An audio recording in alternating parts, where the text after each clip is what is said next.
Okay, this is the temple of Apollo, where the famous oracle at Delphi was revealed, and the god said that Socrates is the wisest man in Athens.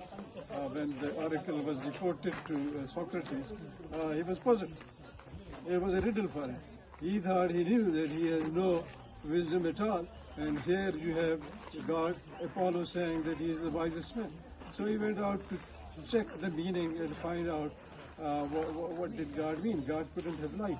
So he went to talk to artisans, he went to talk to the poets, he went to talk to the politicians, tried to check their wisdom, and found out that all of them think that they know they have wisdom, but actually they don't.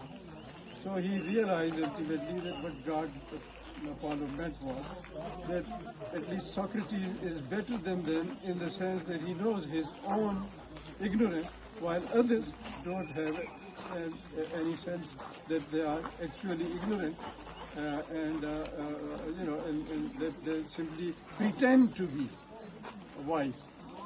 This is, this whole thing is presented by Socrates in his famous speech in the Athenian court, where he was tried for corrupting the youth and engaging in anti-religious activities. Ultimately, the Athenians, made him drink hemlock, and he was martyred at the altar of truth and philosophy. But the oracle at Delphi was actually tested by him in Athens, and that is the process through which he ultimately sacrificed his life in trying to find truth. So this is that famous place. Thank you very much. Very good, Harsha.